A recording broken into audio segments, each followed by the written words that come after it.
আসসালামু আলাইকুম গাইস, আশা করি ভালো আছো। আলহামদুলিল্লাহ, আল্লাহর রহমতে ভালো আছি। তো ফিরে আসলাম নতুন একটি রিয়াকশন ভিডিও নিয়ে। তো আজকে আমরা দেখবো IQ Z11 unboxing and full review. Okay, তো এটা ছিল ভিডিওর টাইটেল। তো আমরা আজকে IQ Z11 এটা কি মানে আনবক্সিং প্লাস কি রিভিউ দেখবো, সেটা দেখে আমরা অবশ্যই রিয়েক্ট করবো। তো চলো বেশি দেরি না করে আজকের ভিডিও রিয়াকশন শুরু করি। 1 2 3।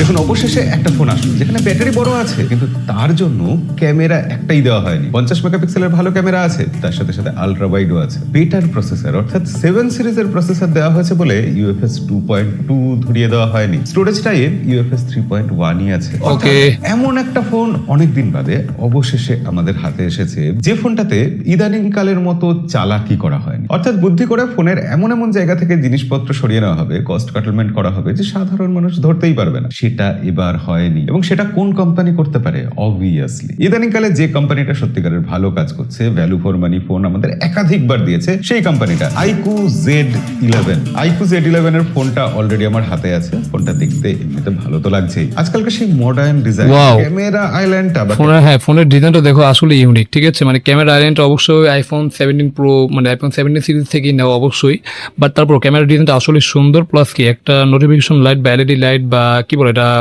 যেই বলো এটা দেওয়া আছে আর কি।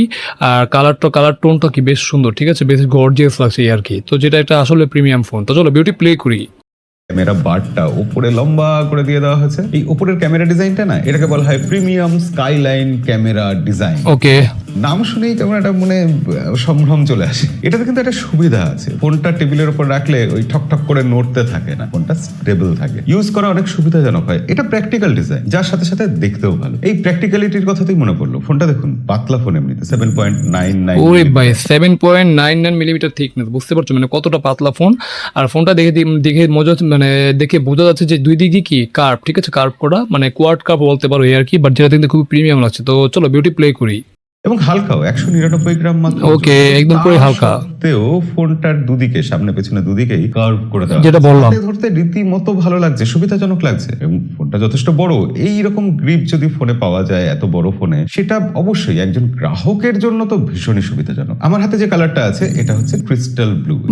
অরোরা গ্রিন বলে আরো একটা কালারে এসেছে এই ফোনটা। এবং হ্যাঁ, অবভিয়াসলি IP68 69 ওকে, যেটা আসলে ভালো থাকে। অবশ্যই IP68 এটা থাকলে আসলে বেটার, কারণ ফোনটা একদম ওয়াটার প্রুফ, মানে পানি থেকে কি ফোনটা মুক্ত, যেটা কিন্তু আসলেই ভালো। তো যেটা থাকাটা আসলে দরকার। তো চলো বিউটি প্লে করি। এটার জন্য আর আলাদা করে আইকুকে প্রশংসা করবো না। আর শুধু IP68 69 নয়, মিলিটারি গ্রেড সার্টিফিকেশন ওটাও আছে, ওটা নিয়েও নিশ্চিন্তে থাকুন। কিন্তু এই 7050 mAh ব্যাটারি দিয়ে, তার সাথে সাথে 44 ওয়াটের ফাস্ট চার্জিং এর 7050 mAh এর ব্যাটারিটা ঠিকঠাক আছে, ব্যাটারিটা বেশ বড় সড়ো। বাট 44 ওয়াটটা কিছুটা ছোট হয়েছে। এখানে যদি 60 ওয়াট বা 68 ওয়াট এরকম দিত তাহলে আরো বেটার হতো। বাট ওভারঅল তারপর ব্যাটারি কম্পোটা খারাপ বলা যাবে না। ওভারঅল সব দিক দিয়ে কি ব্যাটারি কম্পোটা ঠিকঠাক আছে, খারাপ না। মানে একটা পাতলা ফোনে 7050 mAh আমরা বিশাল একটা বড় সড়ো ব্যাটারি পাচ্ছি, যেটা কিন্তু আসলেই ভালো। আর 44 ওয়াটের চার্জারটা ঠিক আছে, মানে ওই যে 60 ওয়াট হলে আরো বেশি ভালো হতেই আর কি। তো চলো বিউটি প্লে করি। সরি, সাপোর্ট বলাটা খুব ভুল, বক্সের মধ্যেই চার্জার আছে। ওকে, সেই সব দিয়ে কম্বিনেশন করে ফোনটার ডিজাইন যেরকম রেখেছে, যেরকম হালকা পাতলা রেখেছে, আমরা এটাই তো চাই কোম্পানি থেকে। আমাদের খুব বেশি কিছু তো দাবি থাকে না। সিম্পল এই ডিসপ্লের কথাই ধরুন না, আমরা কি চাই? একটা ফোনে অ্যামোলেড ডিসপ্লে থাকবে, রিফ্রেশ রেট 120 হার্টজ হলে ঠিকই আছে। কিন্তু আইকো এখানে অ্যামোলেড এর সাথে 144 হার্টজ এর রিফ্রেশ রেট দিয়েছে। কেন দিয়েছে তার কারণ এই ফোনটা জেন জিদের জন্য বানানো হয়েছে। ইয়াং জেনারেশন স্টুডেন্ট, তারা গেম খেলবে, আর গেম খেলতে গেলে 144 হার্টজ এর রিফ্রেশ রেট কাজে লাগে। এই ফোন এটা অবশ্যই লাগবে, মানে কিছু অ্যাপে অবশ্যই 144 হার্টজ কে এটা তোমার সাপোর্ট করবে, যেটা আসলেই ভালো। বাট সবাই কিন্তু আবার 144 বা 144 এটা কিন্তু সাপোর্ট করে না, ঠিক আছে। এটা অবশ্যই মাথা রাখা উচিত। মানে 120 হার্টজ কি সবাই সাপোর্ট করবে এটা তুমি ধরে রাখতে পারো, বাট 144 মানে 44 হার্টজ যেটা, ওইটা কিছু অ্যাপে হয়তো সাপোর্ট করবে আর কি। আর ওভারঅল যেহেতু একটা পাওয়ারফুল ফোন, তো গেমিং করেও একটা ভালো এক্সপিরিয়েন্স হবে। তো চলো বিউটি প্লে করি। তার ক্ষেত্রে অন্তত কাজে লেগেছে। আমরা ইউজ করতে গিয়ে বুঝতে পেরেছি, আমরা বেশ কিছু গেম প্লে করেছি এবং গেম কিন্তু ওই আটকে যাচ্ছে, ল্যাগ করছে, এই ব্যাপারগুলো হচ্ছে না। এবং ডিসপ্লেতে দেখতেও কোনো সমস্যা হচ্ছে না। 200 নিটস পিক ব্রাইটনেস আছে। 200 নিটস নাকি 2000 নিটস পিক ব্রাইটনেস, কি বলে ভাই? যাই হোক, তো পিক ব্রাইটনেস আর 2000 নিটস পিক ব্রাইটনেস, যেটা কিন্তু আসলেই ভালো। মানে ইনডোরে আউটডোরে অনায়াসে ফোনটা দেখতে পাবে। আর ডিসপ্লেটা বেশ কালারফুল, যেটা কিন্তু আসলেই ভালো, খারাপ না। আর ডিসপ্লেটা কার্ভ হওয়ার কারণে বেশ প্রিমিয়াম মনে হচ্ছে। আবার রাউন্ড শেপ ডিসপ্লে, যেটা কিন্তু আরো প্রিমিয়াম করছে, ঠিক আছে। তো চলো বিউটি প্লে করি। সানলাইটে দেখতেও কোনো সমস্যা নেই, এমনকি পিপিআই পর্যন্ত 449, হ্যাঁ 449 আছে। এছাড়া ইন ডিসপ্লে ফিঙ্গারপ্রিন্ট সেন্সর দেওয়া হয়েছে, সেটাও ভালোভাবেই কাজ করেছে। আজকাল এটা করে, এটা নিয়ে আলাদা করে আজকাল আর বলতে লাগে না। উপরে নিচে স্পিকার আছে, ডুয়াল স্টিরিও স্পিকার। ওকে, এটা ভালো একটা ফিচার। এত পাতলা ফোন হওয়া সত্ত্বেও অবাক করে দেওয়ার মতো সাউন্ডই আছে। কার্ভ ডিসপ্লে আমরা ইউজ করতে গিয়ে 2-4 বার ফেলেওছি, তবে এখন অব্দি ভাঙেনি। ডিসপ্লের কালার খুবই ভালো, Panji colour, dark black, contrast ভালো, মানে সিনেমা টিনেমা দেখতে গেলে মজা আসে। এই 6.83 ইঞ্চি 1.5K 3D কার্ভ, মানে 6.83 ইঞ্চির কি আমরা সুপার অ্যামোলেড ডিসপ্লে পাচ্ছি, সুপার না অ্যামোলেড ডিসপ্লে পাচ্ছি 1.5K রেজলিউশনে, ঠিক আছে। যাই হোক, দ্য 3D কার্ভ ডিসপ্লে, যেটা কিন্তু আসলে ডিসপ্লেটা বেশ কালারফুল, বিশেষ করে যারা মিডিয়া কনজিউম করবে বা যারা গেমিং করবে তাদের কাছে ডিসপ্লেটা বেশ ভালো, কারণ ডিসপ্লেটা বড় সড়ো হওয়ার কারণে গেমিং করে মজা পাবে। আর যারা মিডিয়া কনজিউম করে ডিসপ্লেটা বেশ কালারফুল, তো ওই হিসেবে কি মিডিয়া দেখে কি খুবই মজা পাবে, ঠিক আছে। যেটা এক কথায় অসাধারণ ডিসপ্লেটা, এখানে কোনো কি বলে মানে এখানে কস্ট কাট করে ডিসপ্লেটা এক কথা অসাধারণ ভাই। তো চলো বিউটি প্লে করি। বেশ ভালো। HDR10+ এর সাপোর্ট আছে। ওকে। ফুলে কন্টেন্ট দেখুন। বাই দ্য ওয়ে, জিতের কেউ বলে বিপ্লবী, কেউ বলে ডাকাত, কে দেখেছেন কমেন্টে লিখে জানাবেন কিন্তু। তো যাই হোক, একটু আগে ওই যে গেমের কথা হচ্ছিল, আবার প্রসেসরের কথা ফিরে আসি। এখানে রয়েছে MediaTek Dimensity 7500 টার্বো প্রসেসর। বহুদিন বাদে একটা ফোন পেলাম যেটাতে অন্তত 6300 প্রসেসর নেই, সবাই পাইকারি হারে ওই প্রসেসর দিচ্ছিল। এই যে প্রসেসরটা, এটা কিন্তু প্রথম আইকুর কোনো জেড সিরিজে এরকম এআই প্রসেসিং ইউনিট দেওয়া প্রসেসর আসলো। এটাতে সুবিধা হবে যে অন ডিভাইস এআই খুব ভালোভাবে কাজ করবে, ইন্টারনেট কানেকশন না থাকলেও চলবে। এবং এই প্রসেসরের সাথে আইকু যেহেতু UFS 3.1 storage type, LPDDR5X RAM যোগ করেছে, পারফরম্যান্স কিন্তু মাখনের মতো। অবশ্যই মানে 7500 যে টার্বো, এটা অবশ্যই একটা পাওয়ারফুল SoC বলতে পারো। মানে এটা দিয়ে তুমি রেগুলার কাজ, ভিডিও এডিটিং, তারপর মাল্টিটাস্কিং মোটামুটি করতে পারবে, কোনো সমস্যা মানে। যারা মডারেট গেমিং করে মানে মিডিয়াম গেমিং করে থাকো তাদের জন্য কি ঠিকঠাক আছে অবশ্যই। বাট যারা একবার হেভি গেমিং করতে চাও বা গেমিং এর জন্য একটা ফোন নিতে চাও, তখন কিন্তু এটা ঠিকঠাক নেই, ঠিক আছে।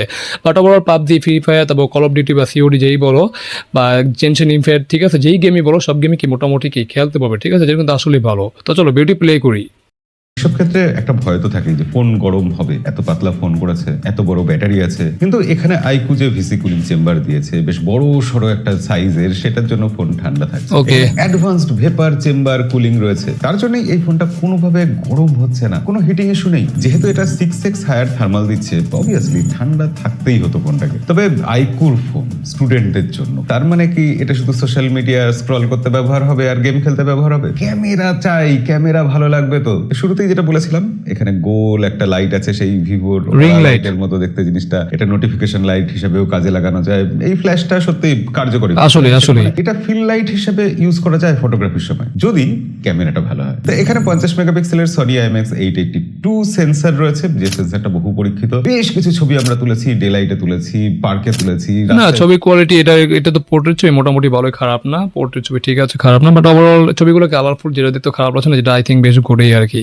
মানে ওভারঅল তুমি এই ছবিগুলো কি বেশ কাজে লাগাতে পারবে, এটা কিন্তু আসলে বড় খারাপ না। তো চলো বিউটি প্লে করি।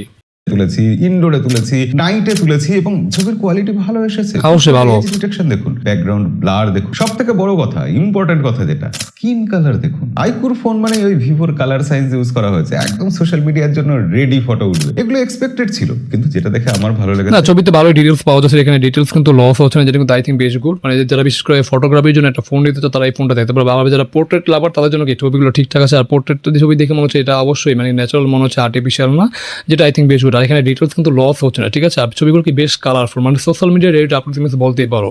তো হিসেবে আশা করি মানে ছবিগুলো মোটামুটি তোমাদের কাছে ভালো লাগবে আর কি। তো চলো বিউটি প্লে করি। হ্যাঁ, আবার একটা আলট্রা ওয়াইড অ্যাঙ্গেল লেন্স তো আছে, 8 মেগাপিক্সেলের আলট্রা ওয়াইড অ্যাঙ্গেল লেন্স। ওকে, যেটাও ভালো। কিছু স্যাম্পল রইল আপনাদের জন্য, মোটামুটি এটা এভারেজ কোয়ালিটি। মেগাপিক্সেলের আলট্রা ওয়াইড অ্যাঙ্গেল, এটা হলো 8 মেগাপিক্সেলের আলট্রা ওয়াইড। বাট হ্যাঁ, ছবিগুলো বেশ কালারফুল দেখতে এটা মনে হচ্ছে। বাট ছবিগুলোর কি অবশ্যই ডিটেলস বা শার্পনেস অবশ্যই কিছুটা ঘাটতি আছে, যেহেতু 8 মেগাপিক্সেল মানে সেন্সরটা একটু ছোট, তো হিসেবে তোমার কি ডিটেলস লস হবে, এটাই স্বাভাবিক। বাট ওভারঅল কি ছবির কোয়ালিটি ভালো, খারাপ না, মানে অনেকটা কালারফুল ছবি আর কি। তো চলো বিউটি প্লে করি। লেন্স যতটা ভালো তুলতে পারে ততটাই তুলেছে। তবে ফ্রন্টে যে 32 মেগাপিক্সেলের সেলফি ক্যামেরাটা, 4K সেলফি ক্যামেরা আমাদের অবাক করে দিয়েছে। ডিটেইলস রীতিমতো ভালো ক্যাপচার, অবশ্যই। পাঞ্চি কালার, ছবি তুলে সরাসরি সোশ্যাল, না ছবি কোয়ালিটি দেখো, এটা আমরা কি মানে ছবি কোয়ালিটি সেলফি ক্যামেরা হিসেবে আসলেই ভালো। মানে এখানে ডিটেলস লস হচ্ছে না, প্লাস বেশ শার্প, প্লাস কি পোর্ট্রেট ছবিগুলো বেশ অসাধারণ। আর হ্যাঁ, বিশেষ করে যারা সেলফি লাভার হচ্ছে তাদের জন্য এই ছবি মানে এই ফোনটা আসলেই অসাধারণ হতে যাচ্ছে। তো ওভারঅল ছবির কোয়ালিটি আসলেই ভালো। তো চলো বিউটি প্লে করি। মিডিয়াতে ফেলে দিন। কন্টেন্ট ক্রিয়েটর যারা আছে, যারা রিলস টিলস বানায়, তাদের জন্য এই ফ্রন্ট ক্যামেরাটা খুবই কাজে লাগে। অবশ্যই। এখানে 4K তে ভিডিও, ওয়াও ইমপ্রেসিভ, ফ্রন্ট এবং ব্যাক দুটো ক্যামেরা দিয়ে 4K ভিডিও রেকর্ড করা যায়। যেটা আই থিঙ্ক বেশ গুড। মানে বর্তমানে কিন্তু আমরা মানে 1080p ছাড়া কোনো মানে মানে দেখি না বললেই চলে, মানে ফ্রন্ট ক্যামেরার কথা বলছি অবশ্যই। আর আমরা এখানে দুইটা ক্যামেরা মানে পিছনে এবং সামনের ক্যামেরা কি দুইটা কি 4K দিয়ে আমরা ভিডিও শুট করতে পারবো, যেটা কিন্তু আই থিঙ্ক বেশ গুড। তো ওভারঅল কন্টেন্ট ক্রিয়েটর যারা আছে তাদের জন্য এই ফোনটা ওভারঅল বেশ ঠিক আছে আর কি। তো চলো বিউটি প্লে করি। ইমেজ স্টেবিলাইজেশনের সাপোর্টও রয়েছে ব্যাক ক্যামেরায়। আচ্ছা, এবার এত সবকিছু হার্ডওয়্যারের কথা হয়ে গেল, সফটওয়্যারের কথা, এআই এর কথা কে বলবে? হ্যাঁ আমি বলবো, কোনো চিন্তা করবেন না। ওকে, বলেন, আমরা শুনি। এনপিইউ দিয়েছে, অর্থাৎ অন ডিভাইস এআই প্রসেসিং তো হবেই, তার সাথে সাথে কলেজ স্টুডেন্টদের জন্য স্পেশালি যে সব এআই ফিচার গুলো কাজে লাগে সেই ধরনের এআই ফিচার এখানে আনা হয়েছে। এআই ক্যাপশনস রেকর্ড আর রিকল করে, তার মধ্যে 3টে ফিচার শুনুন। প্রথমত, রিয়েল টাইম ট্রান্সক্রিপশন হয়ে যায়, যে কোনো স্পিচকে কনভার্ট করে দেয় টেক্সটে, মিটিং এর সময়, কলের সময়, অন্যান্য জায়গায় এগুলো ভীষণ কাজে লাগে। দ্বিতীয়ত, ট্রান্সলেশনের কাজ হয়, যেটা স্টুডেন্টদের সব সময় কাজে লাগে। স্পোকেন কনভারসেশন হচ্ছে, সেটাকে ট্রান্সলেট করে দিচ্ছে। এছাড়া কলেজ স্টুডেন্টদের জন্য যেটা আজকাল খুব কাজে লাগবে, জেনজিরা সবসময় সবকিছু সামারাইজড চায়, এখানে ইন্টেলিজেন্টলি সবকিছু সামারাইজ করে দেয়। এছাড়া AI creations, AI transcript assist, AI super document, এরকম হাজারটা এআই এর ফিচার আছে। এবং এই সবকিছু আছে অ্যান্ড্রয়েড 16 এর উপর, অরিজিন ওয়েস 6। অরিজিন ওয়েস এই ফোনে স্মুথলি চলেছে, app opening, app closing, multitasking, বেশ স্মুথ। এখানে ওই যে শেক টু শেয়ার যে ফিচারটা আছে, অর্থাৎ পার্টির ফটো টটো সব ফোন নাড়িয়েই শেয়ার করা যাবে, সেটা খুব কাজের। অফিস কিট আর ক্রস ডিভাইস প্রোডাক্টিভিটি, এই ফিচারটাও আমার প্রায় কাজে লাগে। এছাড়া আইকু এখানে আই প্রোটেকশন মোড দিয়েছে, sleep comfort mode, anti flickering mode, wifi 6, 3 বছরের অ্যান্ড্রয়েড আপডেট, 5 বছরের সিকিউরিটি আপডেট। ওকে, যেটা আই থিঙ্ক বেশ গুড। মানে মোটামুটি আমরা 3 বছরে কি একটা অ্যান্ড্রয়েড আপডেট পাবো, যেটা আই থিঙ্ক বেশ গুড। আর 5 বছরের সিকিউরিটি আপডেট, এটাও কিন্তু ঠিকঠাক। বাট 4 বছর দিলে আই থিঙ্ক একটু বেশি বেটার হতোই আর কি। বাট ওভারঅল ঠিকঠাক আছে, খারাপ না। তো চলো বিউটি প্লে করি। সবকিছু দিয়েছে, মানে কমপ্লিট প্যাকেজ একটা দেওয়ার জন্য যা কিছু লাগে আইকু এখানে সবকিছু দিয়েছে। এবং বহুদিন বাদে এরকম একটা ফোন আমার হাতে আসলো। তবে এখন তো ফোনের দাম বেড়ে গেছে। এই ফোনটা কত দামে লঞ্চ হবে? আমার ধারণা এই ফোনটার দাম 35,000 থেকে 40,000 টাকার মধ্যে হবে। আচ্ছা, এখানে প্রাইস দেখতে পাচ্ছি আমরা 31,499 রুপি, ঠিক আছে, ইন্ডিয়ান রুপি। তো সে বলতেছে ওভারঅল 35 থেকে 40 এর মধ্যে হবে। বাট আমি যদি বলি ইন্ডিয়ান প্রাইসে 30 থেকে 35 এর মধ্যে যদি হয়, তাহলে ফোনটা আসলে ভালো হবে। আর এটা যদি বাংলাদেশে আসে, তাহলে অবশ্যই তুমি ধরে রাখতে পারো 40 প্লাস হবে, 40 থেকে 45 ধরে রাখতেই পারো। তো ইন্ডিয়ান 30 থেকে 35 এর মধ্যে যদি ফোনটা আসে, তাহলে বলবো যে ফোনটা আসলে এক কথায় অসাধারণ। বর্তমান যুগ হিসেবে খুবই পাওয়ারফুল ফোন হিসেবে এটা আসলে মানে মোটামুটি বেশ ভালো একটা ফোন বলতে পারো আর কি, বা অলরাউন্ডার ফোন বলতে পারো। বাট যদি 40 প্লাস হয়ে যায় ইন্ডিয়ান প্রাইসে, তখন বা এটা আসলে ফোনটা ওভার প্রাইস। তো বাংলাদেশে তখন হবে তোমার 45 থেকে 50 প্লাস হবে, ঠিক আছে, এরকম ধরে রাখতে পারো। তো চলো বিউটি প্লে করি। আর এই ফোনের ব্যাপারে আরো বিস্তারিত জানার জন্য ডেসক্রিপশনে লিংক দিয়ে রাখবো, সেখান থেকে চেক করে নেবেন। ওকে, আইকুর এই ফোনের সাথে আইকু বাডসও কিন্তু এসে গেছে। আইকিউ বাডস, ফোনটার আলট্রা লং ব্যাটারি লাইফ থাকে, অর্থাৎ আপনি দীর্ঘক্ষণ ধরে গান শুনতে পাবেন, প্লেব্যাক শুনতে পাবেন। তবে যেটা খুব প্র্যাকটিক্যাল ফিচার, কলের সময় এআই কল নয়েজ ক্যান্সেলেশন আছে, ক্লিয়ার ভয়েস, জিরো ডিস্ট্রাকশনের সাথে, এবং ডিভাইস যাতে খুব তাড়াতাড়ি সিমলেসলি কানেক্ট হয়, ভালো কানেকশন থাকে, তার জন্য কিন্তু ব্লুটুথ 6.1 আছে লেটেস্ট। এবং তার ফলে এই বাডসটা একসাথে দুটো ডিভাইসের সাথে কানেক্ট থাকতে পারে। মানে আপনি ট্যাবলেট আর ফোনে একসাথে কানেক্ট করে রাখলেন, এটা পসিবল। ইভেন এই বাডস দিয়ে ডাবল ট্যাপ করে আপনি দূর থেকে ক্যামেরা কন্ট্রোল করতে পারবেন। Can you believe this? এবার দেখুন, এই ফোনে বড় ব্যাটারি, সুন্দর ডিজাইন, ভালো প্রসেসর, মানে নিয়মিত গেম টেম টুকটাক খেলা যাবে, এবং সব থেকে বড় কথা ভালো ক্যামেরা। সব মিলিয়ে আইকু Z11 এই ফোনটা স্টুডেন্টদের জন্য খুবই ভালো ফোন হতে পারে। আর সাথে এই বাডস এর কথা তো আপনাদের বললামই। এই বাডসটা আর আইকু Z11 দুটো একসাথে 20 তারিখ লঞ্চ হচ্ছে। এখন লঞ্চ হয়নি, পাওয়া যাবে, অফার টফার থাকবে, ডিসকাউন্ট থাকবে প্রচুর। দেখার জন্য ডেসক্রিপশনে চেক করে নিন। ব্যাস, আর কি, আজকের ভিডিও অবধি, দেখা হবে পরের ভিডিওতে। আজকের মতো বিদায়। তো যাই হোক গাইস, এখানে ভিডিওটি শেষ হয়ে গেল। আমরা দেখে নিলাম আইকিউ Z11 5G, ঠিক আছে। তো এটা এখনো লঞ্চ হয়নি, 20 তারিখে মানে 20 তারিখে লঞ্চ হবে এই আর কি। তো যাক, এটা লঞ্চ হোক, সেটা আমরা দেখবো অবশ্যই। আর যদি আজকে 22 তারিখ, হ্যাঁ, এটা অবশ্যই লঞ্চ হয়ে গেছে। তো ইন্ডিয়ান প্রাইসে সম্ভবত দেখলাম 31,499 আর কি। যদি এই প্রাইসে ফোনটা লঞ্চ হয়, তাহলে বলবো যে এটা ওভারঅল একটা অলরাউন্ডার ফোন হিসেবে আসলে সেরা একটা ফোন। মানে ক্যামেরা ভালো, ব্যাটারি ভালো, প্লাস কি পাওয়ারফুল, মানে এসএসডিটাও ভালো, যেটা এক কথায় অসাধারণ। আর বাংলাদেশে যদি আসে, তাহলে ওভারঅল যদি ইন্ডিয়ান প্রাইসে 31 থেকে 32 এর মধ্যে আসে, তাহলে বলতে পারে বাংলাদেশে তোমার কি বলে 38 থেকে 40 এর মধ্যে আসবে ট্যাক্স দিয়ে আর কি। তখন ফোনটা আসলে ভ্যালু ফর মানি একটা ফোন, বা অলরাউন্ডার ফোন হিসেবে বলতে পারো এই আর কি। তো দেখা যাক বাংলাদেশে কবে আসে, সেটাই এখন দেখার। তো এই ছিল আজকের ভিডিওর ওভারভিউ আর রিঅ্যাকশন। তো তোমাদের কাছে আজকের ভিডিওটি কেমন হলো তোমরা অবশ্যই কমেন্ট করে জানাতে পারো। যদি ভালো লাগে অবশ্যই লাইক কমেন্ট শেয়ার, চ্যানেলে নতুন হলে অবশ্যই আমাদের চ্যানেলটিকে মাস্ট সাবস্ক্রাইব এন্ড করে দেবে। এখন দেখা হবে নতুন কোনো রিঅ্যাকশন ভিডিওতে, সেই পর্যন্ত তোমরা ভালো থাকো। আল্লাহ হাফেজ।